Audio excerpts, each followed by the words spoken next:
Dios les bendiga, hermanos. Amén. Gracias a Dios porque podemos estar aquí con vida.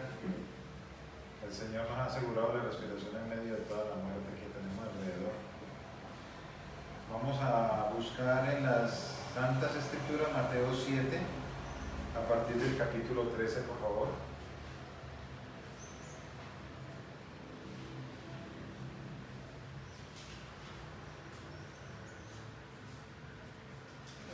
Me avisan por favor cuando estén ubicaditos allí. 7:13, ¿no? Mateo 7:13. Muchas Biblias tienen un subtítulo allí que dice la puerta estrecha. ¿No? Puedes hablar un poco más fuerte o Tienen un... que no se escucha. Pues yo no escucho muy bien. Se entiende, pero. Tienen un... ahí. Tienen un subtítulo que llama la puerta estrecha, ¿sí? Sí. Ok. Vamos a la lectura. Dice: entrad por la puerta estrecha, porque ancha es la puerta y espacioso el camino que lleva a la perdición, y muchos son los que entran por ella. Porque estrecha es la puerta y angosto el camino que lleva a la vida, y pocos son las que la hallan. Guardaos de los falsos profetas que vienen a vosotros con vestidos de ovejas, pero por dentro son lobos rapaces. Por sus frutos los conoceréis. ¿Acaso se recogen uvas de los espinos o higos de los abrojos? Así, todo buen árbol da buenos frutos, pero el árbol malo da frutos malos. No puede el buen árbol dar malos frutos, ni el árbol malo dar frutos buenos. Todo árbol que no da fruto es cortado y echado en el fuego. Así que, por sus frutos los conoceréis. No todo el que me dice Señor, Señor, entrará en el reino de los cielos, sino el que hace la voluntad de mi Padre que está en los cielos. Muchos me dirán en aquel día: Señor, Señor, ¿no profetizamos en tu nombre? Y en tu nombre echamos fuera demonios, y en tu nombre hicimos muchos milagros. Y entonces les declararé: nunca os conocí, apartaos de mí, hacedores de maldad. Cualquiera pues que me oye estas palabras y las hace, le compararé a un hombre prudente que edificó su casa sobre la roca. Descendió lluvia y vinieron ríos y soplaron vientos y golpearon contra aquella casa, y no cayó porque estaba fundada sobre la roca. Pero cualquiera que me oye estas palabras y no las hace, le compararé a un hombre insensato que edificó su casa sobre la arena, y descendió lluvia y vinieron ríos, y soplaron vientos y dieron con ímpetu, contra aquella casa, y cayó y fue grande su ruina. Y cuando terminó Jesús estas palabras, la gente se admiraba de su doctrina, porque les enseñaba como quien tiene autoridad, y no como los escribas. Hermanos, este ministerio lo hemos recalcado y lo hemos repetido muchísimas veces. Es un ministerio bíblico, es un ministerio ajustado a la palabra, es un ministerio que cree firmemente en las doctrinas de la Reforma Protestante, en las confesiones de fe, en todas las herramientas hermenéuticas que Dios ha permitido a través de más de 500 o casi 600 años de interpretación correcta bíblica.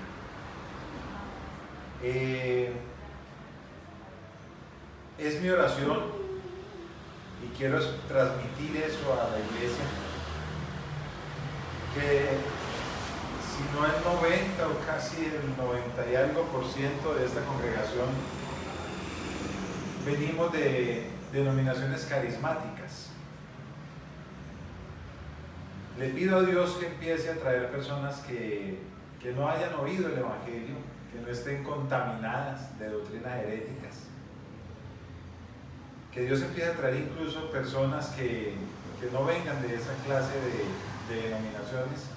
Ya los que estamos aquí por la gracia de Dios, Dios nos ha abierto el entendimiento a su palabra, nos ha abierto el entendimiento a la correcta interpretación bíblica de la palabra de Dios. Porque la palabra de Dios, como le dijo Pablo a Timoteo, hay que usarla bien. Entonces, no estoy diciendo con esto que si llegan más personas que vengan de organizaciones o denominaciones carismáticas, no serán bien recibidas. No, al contrario, muy bien recibidas, pero también necesitamos que Dios traiga personas que nunca han escuchado este evangelio, para que podamos empezar a enseñarles la pureza del evangelio, como es el evangelio puro. Esta porción de la palabra que ocupa desde el versículo 13 hasta el versículo 29 es la parte en que Dios, a través de su Hijo encarnado, termina el Sermón del Monte. Y recordemos que Él estaba allí hablando a los judíos. Allí hay un paralelo, un contraste muy importante que tenemos que tener en cuenta. Allí se habla de dos puertas, de una ancha y una estrecha. Se habla de dos destinos. Se habla de dos grupos de personas, de dos tipos de árboles, de dos tipos de frutos, de dos grupos a ser juzgados y dos tipos de constructores trabajando en dos tipos de construcción. Cristo dibuja de la manera más clara posible la línea entre el camino que conduce a la destrucción y el camino que conduce a la vida. Si lo notamos bien, nos damos cuenta que el Señor hace un contraste muy claro, no entre un camino que no sea religioso y un camino que sí sea religioso. Cualquiera diría, vamos a hacer un contraste entre el camino correcto, que es el camino cristiano, y una iglesia satánica. No. Él no está haciendo eso allí. Él no está haciendo un un contraste entre el camino que es Cristo y los ateos o los agnósticos. No. Él está haciendo un contraste entre dos religiones. Está haciendo un contraste entre dos grupos que ambos prometen ir al cielo. Ambos están prometiendo lo mismo. Ambos están trabajando para lo mismo, para la salvación. Pero está diciendo acá que uno lleva a la salvación y el otro lleva al infierno. Entonces, ese contraste, Él lo hace y precisamente lo enfatiza para estos tiempos. Mire, si ustedes lo notan, aquí en el capítulo 7, versículo 13 hay un subtítulo. En el capítulo 15 hay otro subtítulo. Perdón, en el versículo 15. En el versículo 21 otro subtítulo. Y en el versículo 24 otro subtítulo. Recordemos que los subtítulos que están en la Biblia, en las traducciones cualquiera que sea, no son inspirados. El capítulo 7, desde el versículo 3 hasta el 29 hay que leerlo de corrido. Nuestro inconsciente, porque Dios nos creó así, cuando leemos un subtítulo paramos. Y ese es el peligro de la descontextualización. Nosotros nos detenemos. ¿Por qué? Porque creemos que el capítulo 3 está hablando de la puerta estrecha. Perdónenme cuando digo capítulo, es versículo. Versículo 13 está hablando de la puerta estrecha. El 15 habla de los frutos. El 21 de que nunca os conocí y el 24 de los dos cimientos. Y nosotros paramos y cuando leemos el subtítulo, nuestra mente se descontextualiza. Porque por ejemplo el versículo 15 dice, por sus frutos los conoceréis. Pero ahí no solamente está hablando de los frutos, pero los frutos ¿de quién? ¿De quién es que está hablando allí el Señor de los frutos? ¿De los cristianos? Entonces vamos a hacer una lectura estudiosa, si Dios nos lo permite, desde el versículo 13 hasta el versículo 29 del capítulo 7 de Mateo, donde el Señor remata lo que todos conocemos como el Sermón del Monte, y algunos teólogos le llaman la constitución del cielo, o sea, cómo es que va a ser constituido las personas que vamos a habitar con Él por la eternidad, si en su misericordia nos tiene para eso. Entrad, empieza diciendo, porque el versículo anterior está hablando, ahí sí hay un cambio, que está hablando de las bondades de Dios, que si nosotros siendo malos sabemos dar buenas dádivas a nuestros hijos, ¿cuánto más nuestro Padre Celestial dará buenas cosas a los que lo pidamos? O, como dice más adelante en otro evangelio, dará el Espíritu Santo a quien se lo pida. Pero aquí ya Él para y dice, entrad. ¿Qué es eso allí? Entrar es un mandamiento. Está ordenando. Él no está sugiriendo. Porque es que a veces se piensa que vamos a dar un mensaje del consejo de Dios. No, Dios no está aconsejando, aquí está mandando. Aquí está ejerciendo autoridad. A veces se piensa que la Biblia no da consejos o sugerencias. No. La Biblia da mandamientos, estatutos y ordenanzas que se deben cumplir. Por eso dice que es mejor la obediencia que los sacrificios, porque Él siempre ha buscado que nosotros obedezcamos. Entonces, entrar es un mandamiento. Dicen, entrar por la puerta estrecha. Y explica por qué. Hace ya el contraste. Porque ancha es la puerta y espacioso el camino que lleva a la perdición. Y muchos son los que entran por ella, porque estrecha es la puerta y angosto el camino que lleva a la vida, y escúchelo bien, y pocos son las que la dan. Aquí está hablando que hay una puerta que es estrecha. Cuando una puerta estrecha es una puerta pequeñita, angosta, en el que se entra con dificultad, a veces rozando. Es como cuando usted está entrando en un bus y hay un torniquete, hay ¿cómo es que se llama?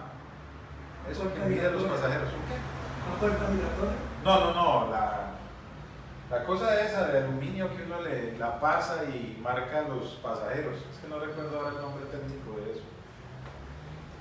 Usted sabe que cuando uno entra en un bus es estrecho. Entra y tiene que empujar esa registradora. Es decir, la registradora. Empuja la registradora para poder entrar, tiene que hacerle fuerza. Porque es difícil entrar. Es muy complicado. ¿Y qué está diciendo el Señor? Que esos que empujamos. Por eso dice, el reino de los cielos sufre violencia y los violentos son los que lo arrebatan. Cuando habla aquí de violento no es de gente violenta que va a causar daño, lo violento es de hacer fuerza, de esforzarse, de tener energía para poder entrar. Pocos, pero dice que son muchos los que entran por la puerta ancha. Y está siendo muy claro aquí. Dice que la puerta estrecha es la que lleva a la vida. El camino angosto es el que lleva a la vida. Pero que el camino ancho y espacioso, mire cómo lo dice, ancha es la puerta y espacioso el camino que lleva a la perdición. Y dice que este camino ancho y espacioso, muchos son los que entran por ella, muchos, pero pocos son los que hallan el camino que lleva a la vida. O sea que estamos claros que hay dos caminos, ¿cierto que sí? uno que lleva a la perdición y otro que lleva a la vida. Nosotros conocemos cuál es el camino que lleva a la vida. Lo conocemos, sabemos que es el Señor, porque Él lo dijo de sus propios labios: yo soy el camino y yo soy la vida. O sea, nosotros conocemos eso y sabemos que es por gracia, pero aunque sea por gracia, es difícil. ¿Pero por qué es difícil? Yo quiero que me digan ustedes, conocedores de la palabra, ¿por qué es difícil? ¿Por qué tiene dificultad entrar por esa puerta angosta? ¿Por qué es angosta? Pudiera ser cierto. ¿O por qué más? Porque somos inclinados al pecado. Somos incapaces. Somos incapaces, tenemos una incapacidad humana natural, sí. Pero de eso no está hablando el Señor acá. Por eso es que los benditos subtítulos, yo tengo una costumbre personal cuando estudio la Biblia, yo no miro los subtítulos.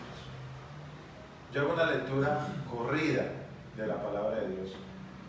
No permito que el subtítulo me desacomode. Se lo voy a leer sin el subtítulo, la primera porción. Escúchenlo.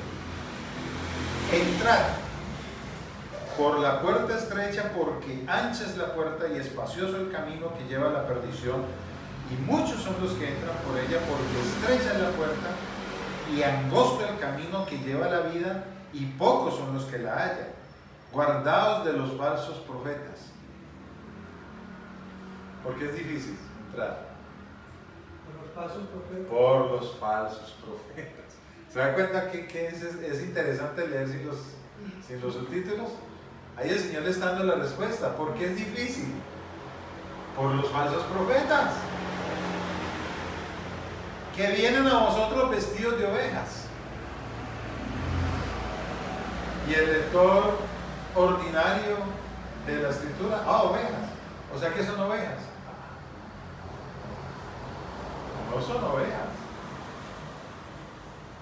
Por eso les he dicho siempre, cuando lean la palabra, vayan al griego, vayan al hebreo, tengan un diccionario, tengan una concordancia. ¿Por qué? Porque los pastores en Israel, su vestido era de piel de oveja. Entonces, ¿de quién nos está hablando aquí?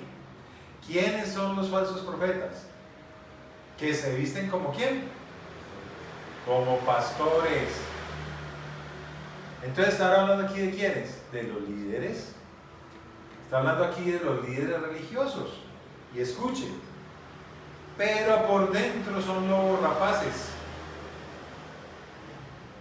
Por sus frutos los conoceréis. Y aquí empieza a hablar de los frutos. Está diciéndole, ponga cuidado a los frutos que tienen esos falsos pastores. Póngale cuidado a esos frutos que tienen los falsos maestros. Póngale cuidado a esos frutos que tienen los falsos profetas y maestros.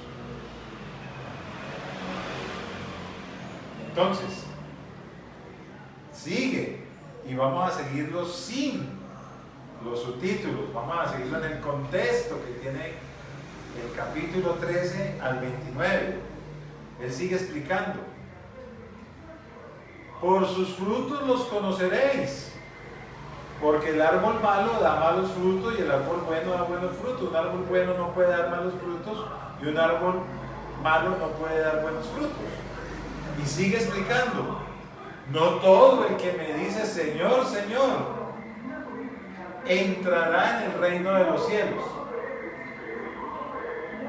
Mire qué tan importante es eso.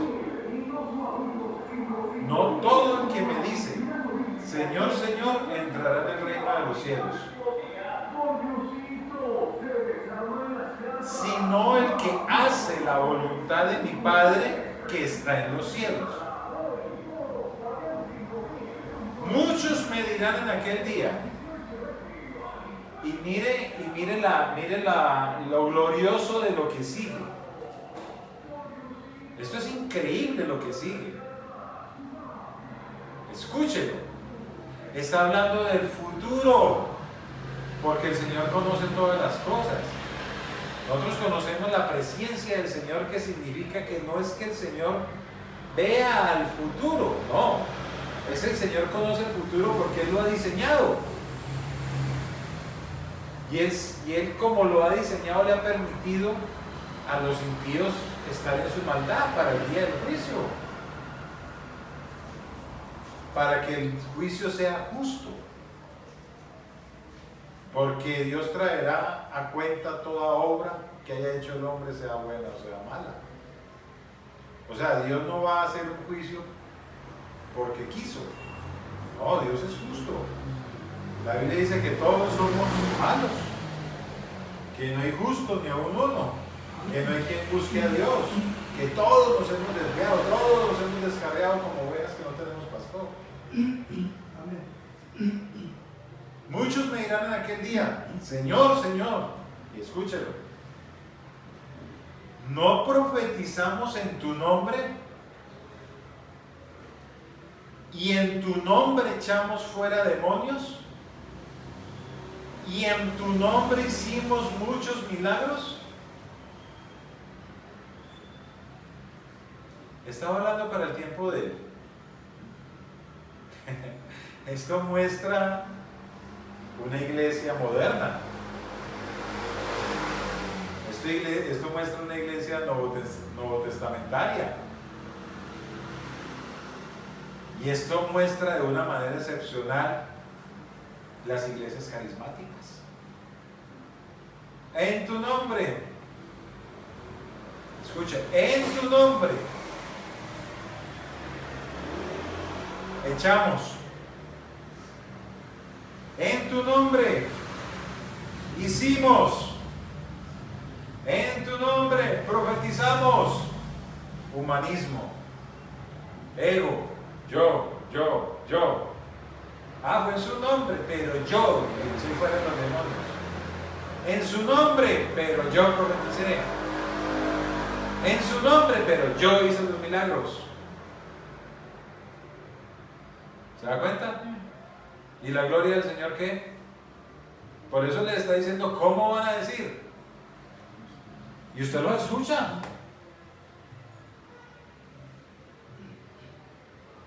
Usted lo escucha. Y son felices parando en los púlpitos a dar testimonio. ¿Y cómo empiezan los testimonios? Ah, es que ayuné. Me metí en ayuno 50 días. Me metí en ayuno y Dios me contestó. Ah, es que vigilé. Ah, es que me la pasé hablando en lenguas 2 y 3 horas. Humanismo. ¿Dónde está la gloria de Dios? No. Si Dios contesta es porque Él quiere. Amén. Ayune o no ayune. Vigile o no vigile. No estoy diciendo que sea malo, no. Porque esos son los medios de gracia que Dios dio para poder nosotros tener comunión con Él. ¿Cuáles son los medios de gracia? Pues la oración, el ayuno, la vigilia, la congregación, el compartir el amor con los demás hermanos. Los medios, eso se llama medios de gracia que Dios ha dado. Pero si yo convierto los medios de gracia en un Dios, si yo convierto los medios de gracia en un ídolo, es que yo los he visto cuando se alzan el pantalón y le dicen a uno: mira, ya tengo callo en las rodillas. Humanismo. ¿A quién está dibujando el Señor en esta profecía? En esta porción futura.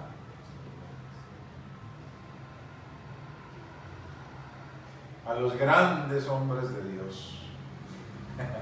Grandes hombres de Dios no hay.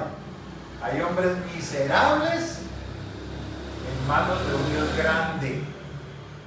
Esa es la gran diferencia.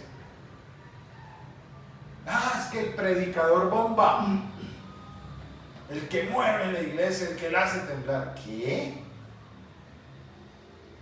Aquí no necesitamos predicadores bomba, aquí necesitamos predicadores y maestros que enseñen lo que está aquí escrito, porque la palabra respeta es la palabra de Dios, no la de nosotros. Por eso es que aquí la repetimos y la repetimos y la repetimos, y la extractamos, y la estudiamos, y la profundizamos, y hacemos un estudio serio para que esa palabra penetre en los corazones, porque es la palabra la que transforma. Entonces aquí está hablando de dos caminos.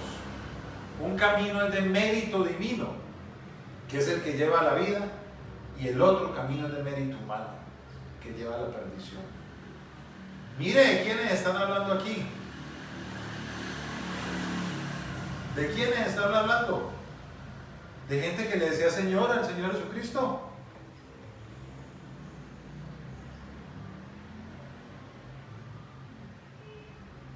¿Está hablando de satánicos?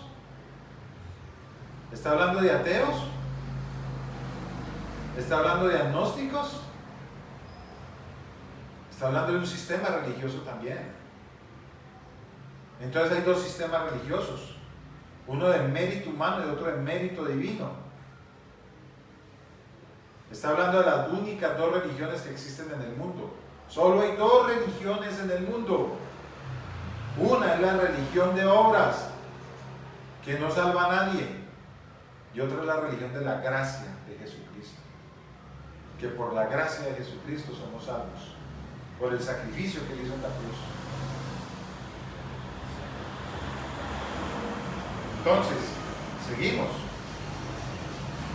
y le dice: no profetizamos en tu nombre, y en tu nombre echamos fuera demonios, y en tu nombre hicimos muchos milagros. ¿Quién es el que echa los demonios? ¿Quién es el que hace los milagros? ¿Quién es el que mete la palabra en el corazón? El Señor. Nosotros los seres humanos somos herramientas únicamente si nos dejamos usar. Y escuche, cualquiera pues, sigue, ahí ya empieza otro subtítulo que dice los dos cimientos. Quitemos el subtítulo. Seguimos en el contexto. Cualquiera pues que me oye estas palabras. ¿Cuáles palabras? Pues las que acabo de decir anteriormente, que había una puerta estrecha, que había una puerta angosta, que había una puerta amplia que lleva a la perdición y la angosta lleva a la vida, que había dos clases de frutos, que había dos clases de árboles, que hay dos clases de personas, que hay dos clases de sistemas religiosos, uno humanista de obra y otro divino, de gracia. Este mensaje es complicado y difícil, pero hay que predicarlo, hay que enseñarlo, porque hay que enseñar la palabra. Cualquiera pues que me oye estas palabras, esas palabras las que acaba de decir, y las hace, lo compararé a un hombre prudente que edificó su casa sobre la roca. ¿Cuál roca? Jesucristo. Sí, Cristo. Pero en el contexto, ¿qué quiere decir? Cualquiera pues que oye estas palabras y las hace. ¿Cuál es la roca? Pues las palabras de Él. Cristo es la palabra encarnada. Pero las palabras que Él acaba de decir son la roca. La palabra del Señor es el fundamento. La palabra del Señor es el cimiento.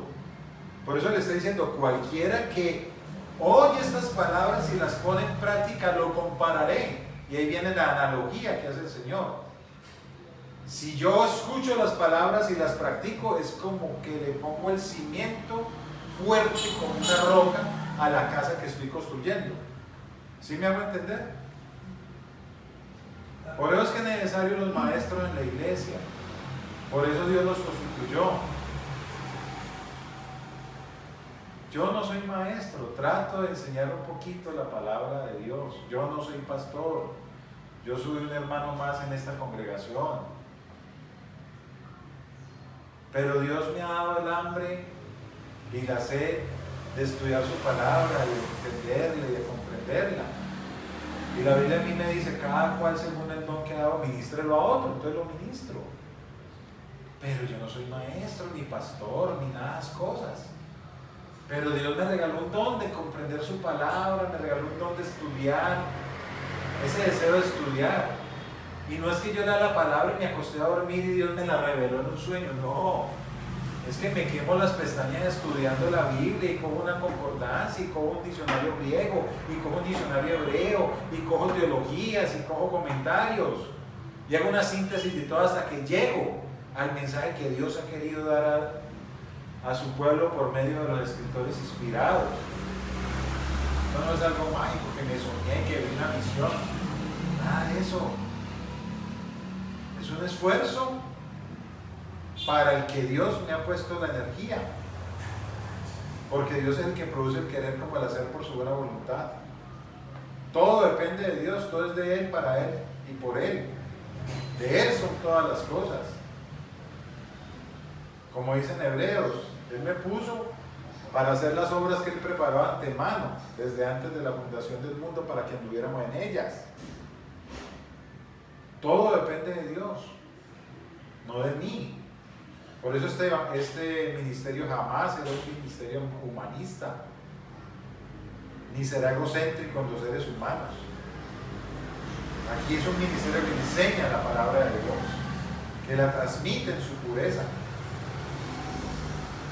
Entonces, quedando claro que la roca es Cristo y que su palabra enseñada dice: descendió lluvia y vinieron ríos y soplaron vientos y golpearon contra aquella casa y no cayó, porque estaba fundada sobre la roca, tenía un cimiento fuerte. Porque es que a veces, si no le damos el contexto verdadero a esto, es que la roca es Cristo, sí. Es que si yo me apalanco en Cristo, a mí nadie me va a mover, sí. Pero si vienen con las falsas doctrinas, ¿con qué las voy a refutar si no estudio? Si vienen con las herejías, ¿con qué las voy a refutar si no conozco la palabra? Si soy un perezoso que simplemente voy a los cultos a que me diga un hombre y doy por palabra de Dios lo que ese hombre dijo y no voy y lo contrasto, tengo que contrastarlo con la palabra. Tengo que ser un bereano que no trago entero, que voy y verifico por la palabra que lo que me enseñó el hombre que estaba parado, que es un simple hombre, que ese es un error gigantesco que cometemos también, de creer que los hombres que se paran a dar la palabra de Dios tienen una unción especial, son ungidos. No, el único ungido es el Señor, y lo único especial es su palabra. Porque cielos y tierra pasarán, seres humanos se podrirán, se llenarán de gusanos, se volverán polvo, pero esto no pasa. Amén. Esto permanece para siempre.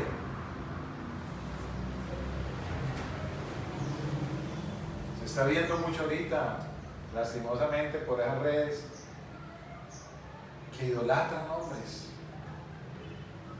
Que el pastor no sé qué, que el profeta no sé qué. Y nos atrevemos a veces a lanzar juicios. En estos días hay una noticia y eso la sacaban como la gran cosa, esa noticia, diciendo que el terremoto de Turquía, que 3 días antes habían matado a 26 cristianos y que por eso había pasado. ¿Cómo? Yo no me atrevería a decir eso. Un sufrimiento, un dolor, todo lo que hemos visto. Entonces los cristianos que Dios nos dio la profecía de que los van a matar, de que los van a perseguir, de que los van a despreciar. Si a su maestro despreciaron, decía el Señor, ¿cómo no los van a perseguir a ustedes? No, entonces a los cristianos no les puede tocar. Mataron unos cristianos, entonces hubo un terremoto y Dios mató 50,000 por 26 que han matado. Cuidado con esos juicios, nosotros no sabemos nada. El único y sabio Dios se llama Jesucristo, nadie más. Nosotros no sabemos nada. Entonces nos envalentonamos. Es que el que se meta con la niña de los ojos del Señor le va a ir mal. No, Dios prometió que en este mundo tendríamos aflicciones. Dios prometió que nos iban a perseguir. Dios prometió que nos iban a odiar, a vituperarnos. Incluso una de las señales que el Señor dio era que si el Espíritu Santo estaba dentro de nosotros nos iban a odiar. Esa es una de las señales de saber que el Espíritu Santo está dentro de nosotros, que nos aborrezcan por el Evangelio, que nos persigan. Esa sí es una señal. No otras que supuestamente son señales. Tiene el Espíritu Santo porque hizo tal cosa. No. El Espíritu Santo se manifiesta es porque por unos seremos odiados y por los que son de Dios seremos amados. Lo dice la palabra claritico. Entonces vemos esa clase de cosas y ya amenazamos juicios. Hay otra noticia en internet que eso le ha dado la vuelta a todo el mundo. Qué cosa tan tenaz. Que hay un avivamiento por allá y que eso llevan yo no sé cuántas horas orando. Unos dicen una cosa, otros dicen otra cosa, otros ya están saliendo los videos, son selfies. Estoy aquí en el avivamiento de tal parte, es que voy a viajar en tal parte. Y entonces la gente que no conoce la palabra a profundidad, una maravilla.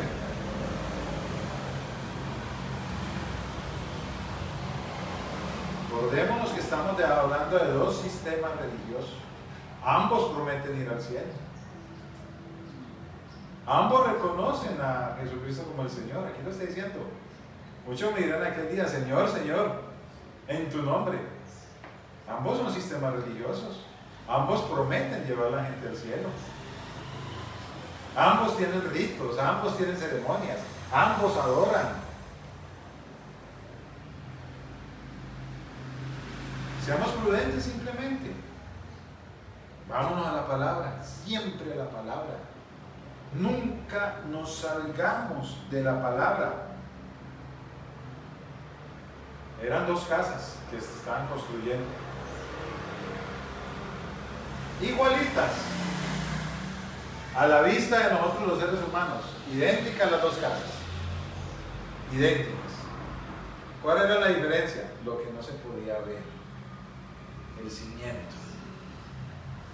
Usted cuando ve la casa muy bonita enfrente, ¿usted le ve los cimientos? Usted ve la casa muy linda.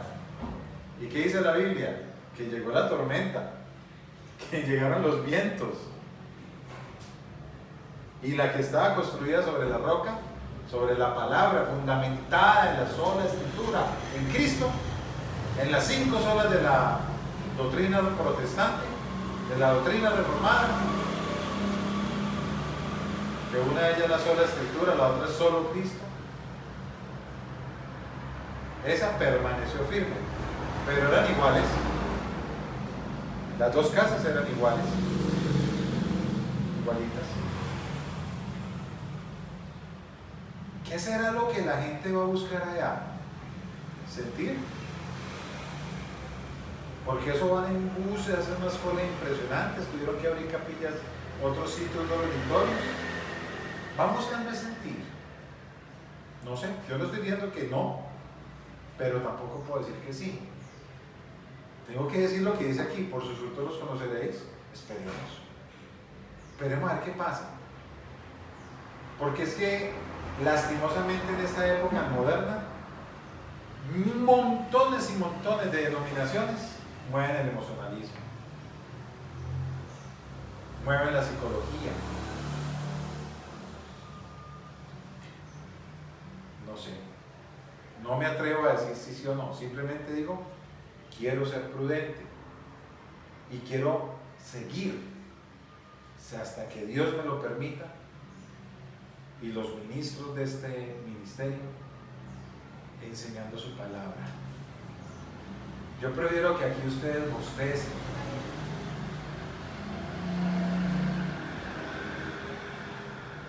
pero yo acá no me voy a poner a brincar, yo no me voy a poner a gritar, yo no me voy a poner... Mire, mi profesión es psicólogo. Tengo las capacidades humanas,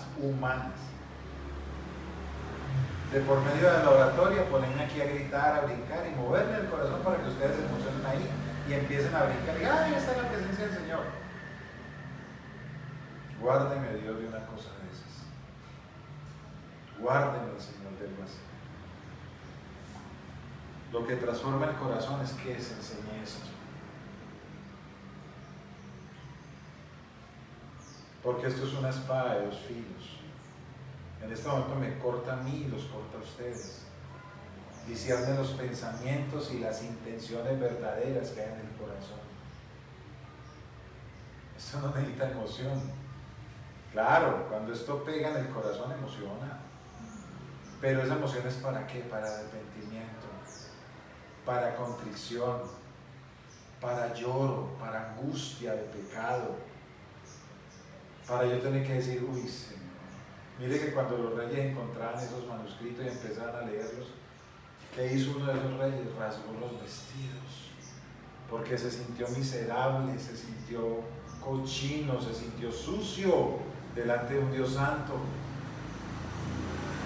¿Y qué dijo? Vamos a leerle al pueblo. ¿Y qué hizo el pueblo? Lloraba, angustiado, dándose cuenta que había ofendido la santidad de Dios.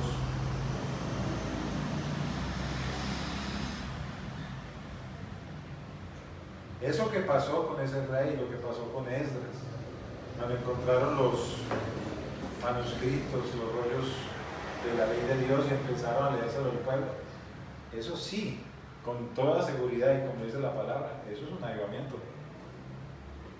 Eso sí es un avivamiento. Esa compunción de corazón por medio de la enseñanza bíblica de la palabra de Dios. Ustedes se van ahorita para su casa, yo me voy para mi casa pensando, Señor, yo le estoy fallando. Esto es una advertencia que hace el Señor precisamente a los religiosos de ese tiempo, a los judíos. Porque es que es muy fácil ver las multitudes ahora. Vea, es que al Señor le pasó. Predicó 3 años y pedazo. Alimentó a más de 5,000. Lo perseguían y él mismo les decía, ustedes me persiguen a mí, esto es la comida que les doy. Pero venga, yo les digo cómo es la vuelta. El que quiera seguir en pos de mí, tome su cruz cada día y sígame. El que no aborrece a padre, madre y hermanos por causa mía, no es digno de mí. Cuando llegó el joven rico y le dijo, Señor, ¿qué puedo hacer para entrar al cielo? Venda todo lo que tiene y déselo a los pobres. No es una orden del Señor, le está diciendo a él específicamente porque sabía que su corazón estaba puesto en las riquezas. Y dice la Biblia que se fue triste, agachado porque tenía muchas posesiones.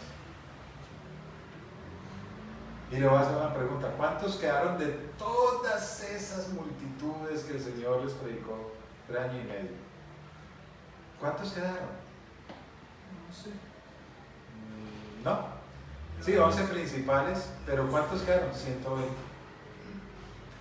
De los 5,000 más mujeres y niños, eso fueron como 7,000 y pico, que lo perseguían y andaban con él, y ese montón que llenaron la calle principal de Jerusalén cuando él fue entrando y le tiraron palmas, declarándolo como rey, que después gritaron para que lo crucificaran. ¿Cuántos quedaron? 120. Después, pues ya a través de la predicación se empezó a predicar el Evangelio, porque ese era el propósito. Pero aún así, ¿cuántos somos realmente? Si lo vemos en un mundo de 8,000 millones de personas,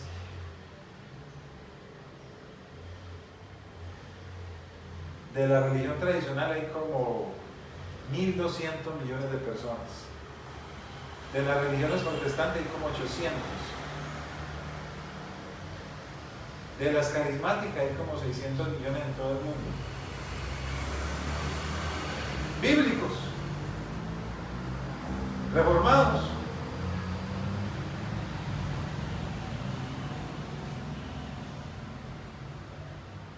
Un poquitico.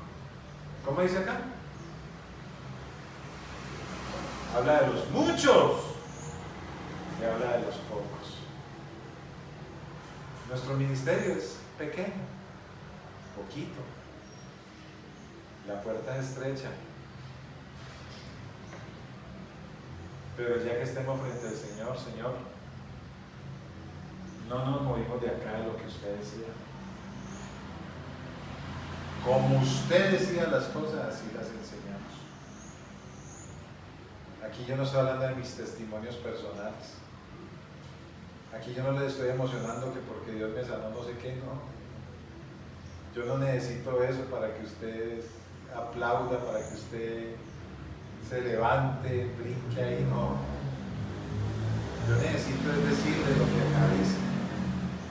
E invitarme a que vaya y lo lea y tome nota. No hace la hermana Beatriz que no le pierde media. Tiene un lapicero y anota y anota y anota.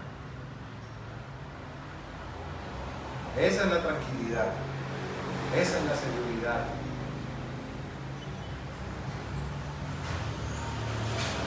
La palabra del Señor, no las manifestaciones. Son buenas, se goza uno, rico, pero eso pasa. La emoción pasa. Y sí que más nosotros que somos seres emocionales volubles. Un día estamos contentos, al otro día estamos aburridos, al otro día estamos enojados. Un día tenemos paciencia, al otro día no. Un día tenemos una fe que mueve montaña, al otro día temblamos porque una mujer nos amenaza de que nos va a matar, entonces Dios tiene que mandar cuervos a que nos alimenten. Esos somos los seres humanos, nuestra calidad humana. Entonces, hermanos, la invitación, porque ya el tiempo transcurrió, es que entendamos que son dos caminos religiosos de los que el Señor está hablando aquí.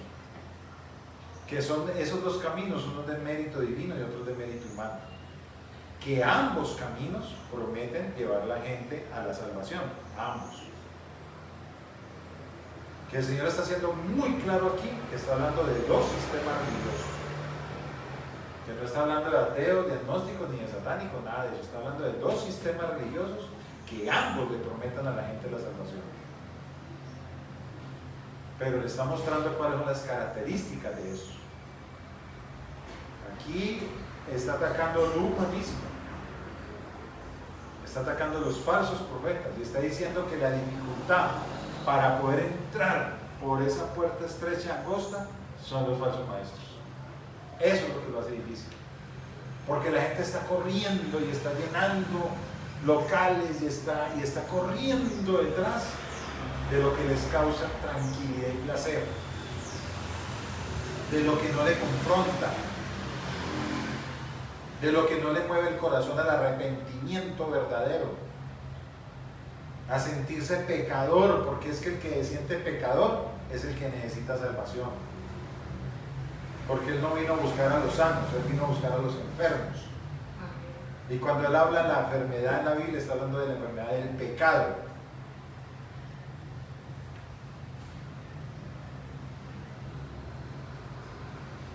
Hermanos, por favor, por eso dice la Biblia, seamos maduros en nuestra forma de pensar, ajustémonos a la palabra, no busquemos el sentir, busquemos el obedecer, busquemos el entender la palabra de Dios. Entremos por la puerta estrecha, que Dios nos ayude, porque esa puerta estrecha lastima. A veces cuando uno entra por una puerta estrecha se raspa, se hiere, le duele. Es un camino estrecho, pero es el camino que lleva a la salvación. Construyamos esas casas que por fuera se ven iguales, pero que estemos en una casa que aunque no se vea tan bonita, tan lujosa, tan estruendosa, pero que cuando venga la tormenta, esta casa esté fundamentada sobre la roca. Amén. Que Dios nos ayude, hermanos, que Dios nos ayude, que Dios nos ayude. Este mensaje, como lo dije, no es fácil, no es fácil. Por lo que le decía yo ahorita, nosotros venimos de una tradición Que Dios nos ayude a zafarnos de esa tradición.